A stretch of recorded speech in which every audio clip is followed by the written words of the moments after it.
MCQ series में ये आज फोर्थ लेक्चर है।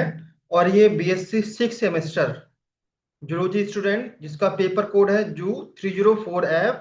Paper title is evolutionary and developmental biology.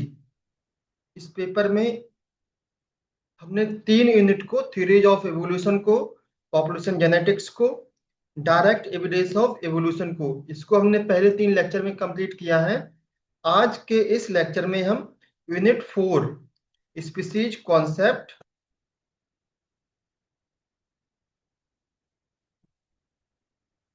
Unit 4 है स्पीसीज कॉन्सेप्ट एंड एक्सटिंक्शन। इसमें टॉपिक्स हैं biological species concept, advantages and limitations, mode of speciation, allopatric speciation, sympatric speciation, mass extinction causes, name of 5 major mass extinction.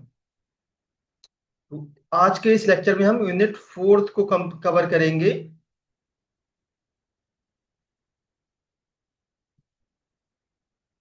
The first question is the biological species concept was proposed by। biological species concept किसने propose किया था? Charles Darwin ने? No, Ernst Mayr ने। Yes, option B is the correct answer. Different species concept दिए गए थे जिन्होंने species को डिफाइन किया था। इसमें से सबसे ज्यादा इंपॉर्टेंट स्पीसीज कॉन्सेप्ट था जिसको हम बोलते हैं बायोलॉजिकल स्पीसीज कॉन्सेप्ट, और ये दिया था अर्नस्ट मेयर ने। Next question number second. According to biological species concept, a species is defined as a group of। biological species concept के according species को कैसे define कर सकते हैं? Morphologically similar organism? No. Interbreeding, natural population? Yes. एक species के जो members होते हैं वो आपस में इंटरब्रीड कर सकते हैं, तो option B is the correct answer. Next question number 3। The key criteria in the biological species concept is। biological species concept का key criteria क्या था? Morphology? No. Reproductive isolation? Yes. Option B is the correct answer. Next question number 4. Which of the following best define reproductive isolation? reproductive isolation को कैसे define किया जा सकता है? Physical separation? No. Inability to produce offspring? No. Inability to interbreed and produce fertile offspring? Yes. Option C is the correct answer. Reproductive isolation एक ऐसा mechanism है जो दो स्पीसीज के बीच में इंटरब्रीडिंग को प्रिवेंट करता है। अगर सेम स्पीसीज के मेंबर्स है तो उसमें इंटरब्रीडिंग को प्रिवेंट नहीं करता है, प्रमोट करता है, और दो स्पीसीज के बीच में ये जो है इंटरब्रीडिंग को प्रिवेंट करेगा। तो inability to interbreed between two species, यहाँ पर सी ऑप्शन में आएगा correct answer. Next question number 5। Which of the following is an example of biological species concept? इनमें से कौन सा एक बायोलॉजिकल स्पीसीज कॉन्सेप्ट का एग्जाम्पल है? Different breed of dog? No. Horse and donkey? No. Human world wide? Yes. Human जो है वो बायोलॉजिकल स्पीसीज कॉन्सेप्ट का एक बेस्ट एग्जाम्पल है। ह्यूमन सिर्फ ह्यूमन से मेट करता है, ऐसा नहीं कि किसी दूसरी स्पीसीज से मेट करेगा, डॉग से मेटिंग करेगा, हॉर्स से मेटिंग करेगा, ऐसा तो है नहीं। अगर मेटिंग कर भी रहेगा तो उससे जो एम्ब्रियो होगा वो सरवाइव नहीं कर पाएगा। तो ये बायोलॉजिकल स्पीसीज कॉन्सेप्ट का एक गुड एग्जाम्पल है। Option C is the correct option. Next question number 6। Mules are sterile because of. Mules जो होते हैं वो मूल्स स्टाइल क्यों होते हैं? बिहेवियरल आइसोलेशन की वजह से? No. Mechanical isolation? No. Genetic incompatibility? Yes. Mules जो होते हैं वो उनमें जेनेटिक इनकॉम्पेटिबिलिटी होती है, वो फर्टाइल गैमीट प्रोवाइड नहीं कर सकती है। So option C is the correct answer. Next question number 7। The biological species concept is most applicable to। Biological species concept सबसे ज्यादा एप्लीकेबल किसके लिए होता है? एक सेक्सुअल ऑर्गेनिज्म के लिए? नो। फॉसिल्स के लिए? No. sexually reproducing organism. Yes, option C is the correct answer. जो बायोलॉजिकल स्पीसीज कॉन्सेप्ट है वो सेक्सुअली रिप्रोड्यूसिंग ऑर्गेनिज्म है उनके लिए अप्लाई होता है। Next question number 8, which is not a prezygotic barrier. Reproductive isolation की डिफरेंट मैकेनिज्म्स हैं जिनको दो पार्ट में डिवाइड किया गया है, प्रीजाइगोटिक और पोस्ट जाइगोटिक। तो प्रीजाइगोटिक इसमें पूछा है इनमें से कौन सा प्रीजाइगोटिक वेरियर नहीं है। Temporal isolation no, mechanical isolation no, hybrid sterility it is not a prezygotic barrier. Option C is the correct option. Next question number 9, hybrid sterility is an example of. Hybrid sterility किसका example है? Prezygotic isolation no, post zygotic isolation yes. Option B is the correct answer. Post zygotic isolation में क्या होता है, zygote तो बन जाएगा दो स्पीसीज के, अगर दो अलग अलग स्पीसीज के मेंबर आपस में मीटिंग करते हैं तो जाइगोट तो बन जाएगा, लेकिन जाइगोट के बाद आगे एम्ब्रियो सरवाइव नहीं करेगा किसी को, या फिर वो स्ट्राइल होगा। तो option B is the correct answer. Next question number 10, which of the following is an advantages of biological species concept. इनमें से बायोलॉजिकल स्पीसीज कॉन्सेप्ट का क्या कौन सा एडवांटेजेस है, क्या फायदा है? Based only on morphology no, based on reproductive compatibility yes. Option B is the correct answer. Next question number 11, which scientist strongly support the biological species concept. तो किसने सपोर्ट किया था? मेंडल ने नो, अर्नस्ट मेयर ने yes. Mayr ने दिया था biological species concept. Option B is the right option. Next question number 12, different bird species have distinct mating call shows। अलग अलग जो कुछ बर्ड होती हैं वो अलग अलग टाइप की आवाज निकालती हैं और मेटिंग करती हैं। तो ये किस तरह का आइसोलेशन है? जिसका वॉइस मैच कर जाएगा बर्ड का वो मेटिंग कर जाता है, जिसका वॉइस मैच नहीं करता है वो मेटिंग नहीं कर सकता है आपस में। तो ये मैकेनिकल आइसोलेशन कहेंगे नो, बिहेवियर आइसोलेशन यस। ये क्या एक टाइप का बिहेवियर है, बिहेवियर के बेस पर बर्ड में जो है मेटिंग होती है। तो option B is the correct option. Next question number 13, which of the following support speciation. इनमें से कौन सा स्पेसिएशन को सपोर्ट करता है? स्पेसिएशन क्या है? एक प्रोसेस है जिसके द्वारा न्यू स्पीसीज का फॉर्मेशन होता है। यहाँ पर gene flow no, reproductive isolation yes. Reproductive isolation होता है तो जब भी स्पीसीज का फॉर्मेशन होगा तो एक स्पीसीज के मेंबर दूसरे स्पीसीज के मेंबर से आइसोलेट हो जाते हैं, तो ये सपोर्ट करता है रिप्रोडक्टिव आइसोलेशन को।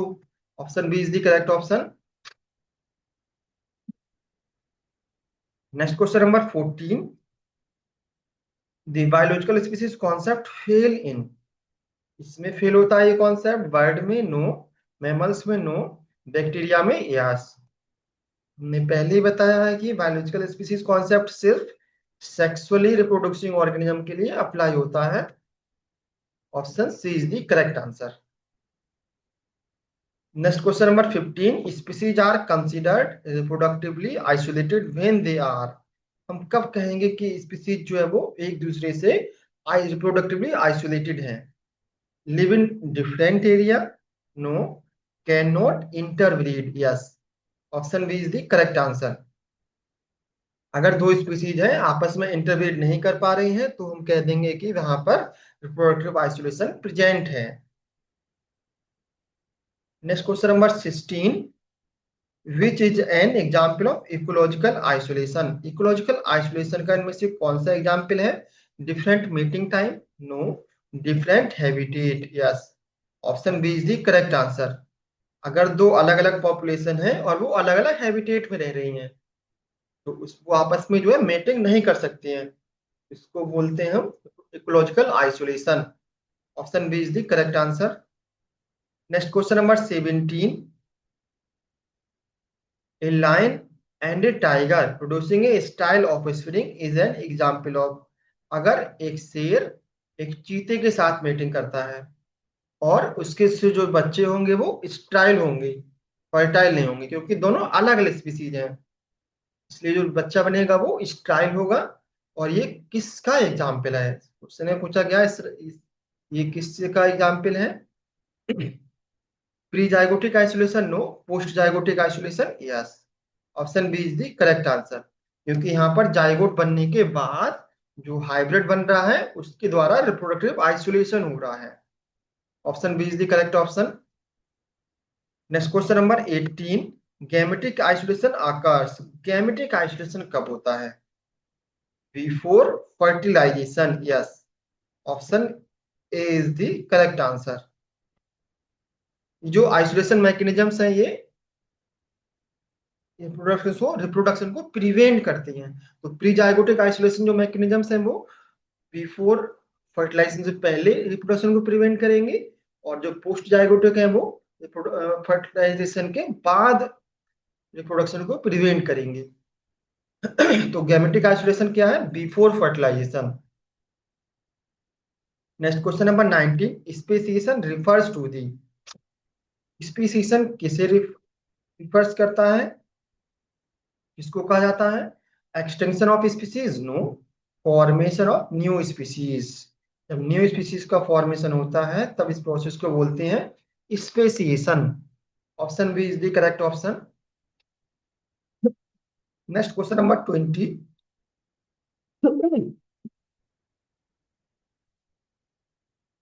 Allopatric speciation occurs due to, allo speciation भी कई टाइप का होता है, जिसमें से एक होता है एलोपेट्रिक स्पेसिएशन।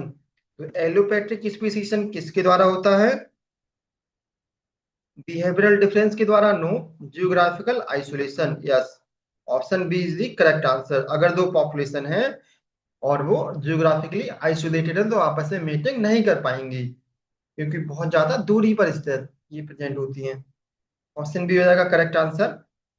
और इस तरह के आइसोलेशन को बोलते हैं हम allopatric speciation. Next question number 21, a physical barrier like a mountain leads to the, एक माउंटेन आ गया है बीच में और उस एक फिजिकल बैरियर के रूप में उस माउंटेन के उस तरफ जो है वो एक पॉपुलेशन है, स्पीसीज है, और माउंटेन के इस तरफ जो है एक पॉपुलेशन है या स्पीसीज है। तो इस तरह के आइसोलेशन को हम क्या बोलेंगे? Sympatric speciation no, allopatric speciation yes. Option B is the correct answer. Next question number 22, sympatric speciation occurs when, sympatric speciation कब होगा? Species are geographically separated? No. Species live in same area but diverge. Yes. Option B is the correct option. Sympatric speciation में क्या होता है? Species जो है वो दो स्पीसीज सेम जियोग्राफिकल एरिया में रहते, सेम एरिया में रहते हैं, लेकिन दो अलग अलग स्पीसीज का फॉर्मेशन हो जाता है। तो option B is the correct answer. Next question number 23, parapatric speciation occurs, parapatric speciation कब होता है? Population overlap partially yes. Option A is the correct answer. एक स्पीसीज से कोई दूसरी स्पीसीज बन रही है, वो पहले वाले स्पीसीज से ओवरलैप करती है, इसी को बोलते हैं पैरापैट्रिक speciation. Option A is the correct answer. तो एलोपैट्रिक स्पेसिएशन हो गया, सिंपैट्रिक स्पेसिएशन हो गया और पैरापैट्रिक स्पेसिएशन हो गया। तो स्पेसिएशन तीन टाइप का होता है। स्पेसिएशन क्या है? It is a process of formation of new species. Next question number 24, adaptive radiation is associated with, adaptive radiation किससे एसोसिएटेड है? One species forming many species yes. Option A is the correct option. अगर कोई एक species है और इससे कई सारी स्पीसीज बन जाती हैं तो इसको हम बोलते हैं एडॉप्टिव रेडिएशन। जैसे कि बेस्ट एग्जांपल है डार्विन फिंचिस। डार्विन फिंचिस जो गैलापागोस आइलैंड पे रहती थी, उस एक स्पीसीज से 14 न्यू स्पीसीज का फॉर्मेशन हुआ है। नेक्स्ट क्वेश्चन नंबर 25, इसी से रिलेटेड पहले वाले क्वेश्चन से रिलेटेड नेक्स्ट क्वेश्चन आया है, Darwin finches are example of, Darwin finches किसका एग्जाम्पल है? सिंपेट्रिक स्पेसिएशन का no, adopted edition, yes. Option B is the correct answer. Next question number 26. Which mode of speciation involve no geographical barrier? Speciation की किस mode में geographical barrier involve नहीं होता है? Allopatric में नो, सिंपेट्रिक में yes. Option B is the correct answer. Question number 27। Which of the following promote speciation? इनमें से कौन सा प्रोसेस स्पेसिएशन को प्रमोट करता है? Gene flow no, reproductive isolation yes. Option B is the correct answer. जब भी स्पेसिएशन होगा तो रिप्रोडक्टिव आइसोलेशन होगा और दो न्यू स्पीसीज का फॉर्मेशन हो जाएगा। Next question, question number 28। Polyploidy leads to the, polyploidy किस तरफ ले जाता है? Sympatric speciation yes. Option A is the correct answer.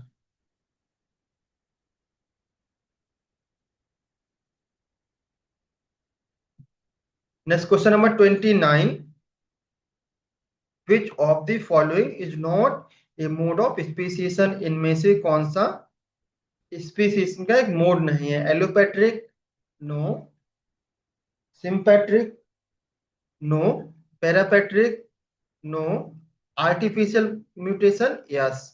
Option D is the correct option.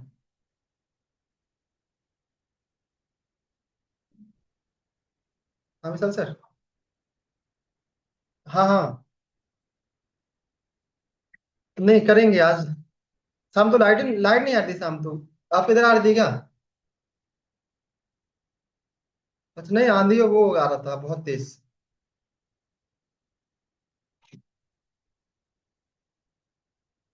हाँ हाँ। हाँ हाँ करेंगे करेंगे आज। ठीक है। हाँ हाँ। हाँ हाँ। हाँ हाँ हाँ देखते हैं आज दिन में, ठीक है। ठीक ठीक। ठीक है ठीक।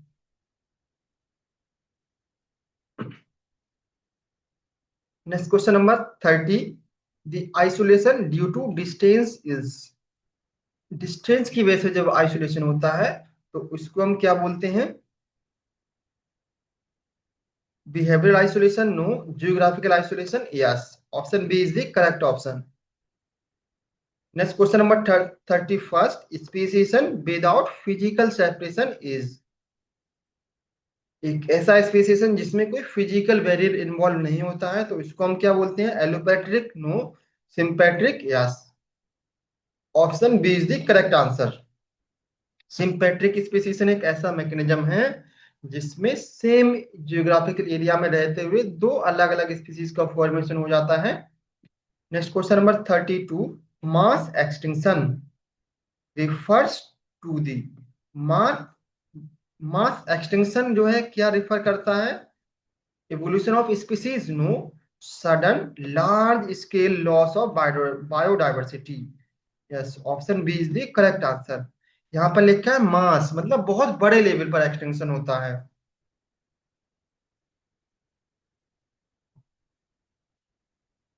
Question number 33। How many major mass extinction are recognised in the earth history?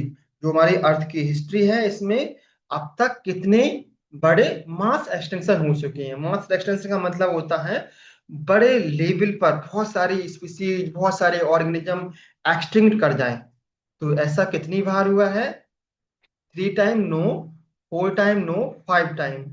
अब तक 5 बार जो है मास एक्सटिंक्शन हो चुका है जिसमें बड़े लेवल पर बहुत सारी स्पीसीज, बहुत सारे ऑर्गेनिज्म एक्सटिंक्ट कर गए थे। Option C is the correct answer. Next question number 34। The largest mass extinction event is, सबसे बड़ा मास एक्सटिंक्शन इवेंट कौन सा था इनमें से? Cretaceous extinction no, Permian extinction yes. Option B is the correct option. Next question number 35। Which percentage of species went extinct during the Permian extinction? जब Permian extinction हुआ था, मास एक्सटिंक्शन हुआ था, तो कितने परसेंट ऑफ स्पीसीज जो है वो एक्सटिंक्ट कर गए थे? तो 50% no, 60% no, 70% no, 90% approx yes. Option D is the correct answer. Permian mass extinction एक ऐसा एक्सटिंक्शन था जिस जिस समय 90% स्पीसीज जो है एक्सटेंड कर गए थे उस समय। तो ये सबसे बड़ा एक्सटिंक्शन था अब तक की हिस्ट्री में। Next question number 36, which extinction event is oldest? कौन सा एक्सटिंक्शन इवेंट जो है सबसे ज्यादा पुराना है? तो Ordovician Silurian extinction, yes, option A is the correct answer. Next question number 37, the Devonian extinction mainly affected, Devonian extinction ने मेनली किसको अफेक्ट किया था? मैमल्स को? नो। मैराइन लाइफ को? यस। सबसे ज्यादा जो है जो मैराइन एनिमल एक्सटिंक्ट हुए थे इन द डिवोनियन पीरियड में, डिवोनियन एक्सटिंक्शन में।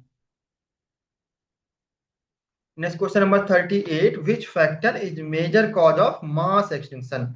जो बड़े बड़े मास एक्सटिंक्शन हुए हैं अब तक, उसका मेजर कॉज क्या रहा है? Natural selection? No.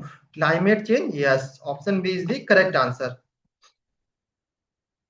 Next question number 39, volcanic eruption can causes extinction bye?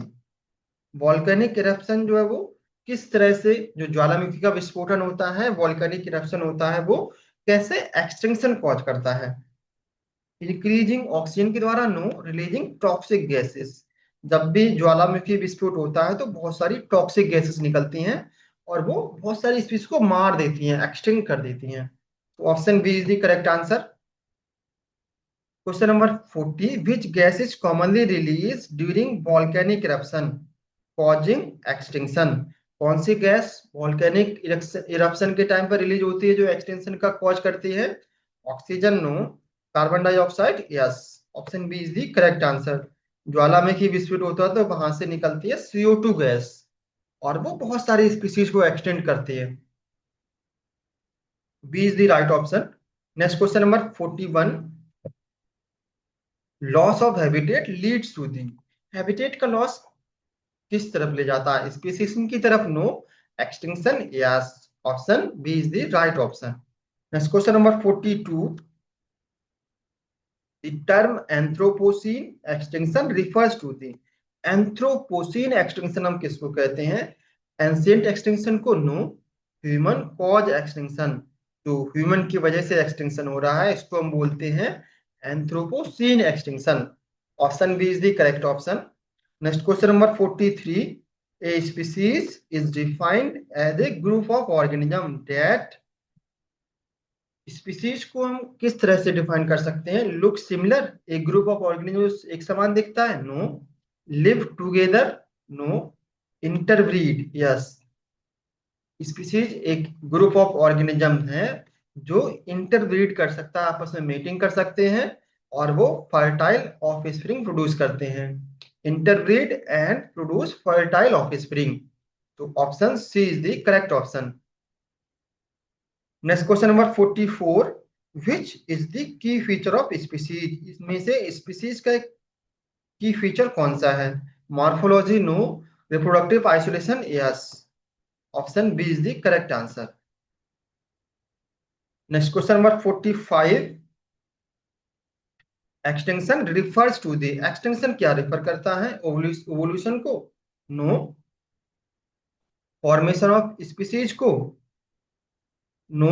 Disappearance of species? Extinction का मतलब होता है disappearance of species. Option C is the correct option. Next question number 46, which extinction event wipe out dinosaur? किस extinction event ने dinosaur को remove कर दिया था, डायनासोर का लॉस किया था? Permian extinction? No. Devonian extinction? No. Cretaceous extinction? जो क्रीटेशियस पीरियड में एक्सटिंक्शन हुआ था उसमें डायनासोर स्पीसीज विलुप्त हो गई थी। Option C is the correct answer. Next question number 47, which is not a species concept? इनमें से कौन सा स्पीसीज कॉन्सेप्ट नहीं है? डिफरेंट स्पीसीज कॉन्सेप्ट आए थे, नाम दिए गए बायोलॉजिकल स्पीसीज कॉन्सेप्ट, ये तो स्पीसीज कॉन्सेप्ट है। मॉर्फोलॉजिकल, इकोलॉजिकल ये भी हैं। केमिकल, ये स्पीसीज कॉन्सेप्ट नहीं है। Option D is the correct answer. Next question number 48, which of the following causes extinction? इनमें से कौन सा प्रोसेस एक्सटिंक्शन कॉज करेगा? Habitat loss? यस, जब हैबिटेट लॉस होता है तो एक्सटिंक्शन होता है। So option A is the correct answer. Next question number 49। A species restricted to a particular region is called. अगर कोई एक स्पीसीज है और वो सिर्फ एक पर्टिकुलर रीजन में पाई जाती है, अदर जगह नहीं पाई जाती है, तो हम इसको क्या बोलते हैं? Exotic species no, endemic species yes. Option B is the correct answer. Next question number 50। Extinction of one species में लीड टू दी। अगर एक स्पीसीज का एक्सटिंक्शन होता है तो ये क्या इफेक्ट करेगा? नो इफेक्ट, कोई इफेक्ट नहीं होगा। No ecological imbalance yes. ये क्या करेगा? हमारी इकोलॉजिकल इम्बैलेंस कर देगा। So option B is the correct answer.